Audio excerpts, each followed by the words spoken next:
front of me I've got Samsung Galaxy Tab S8. In this video I'll show you how to change volume keys control.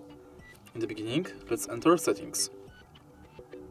Go to sounds and vibration, enter volume, and switch this button to use volume keys for media or for ringtone.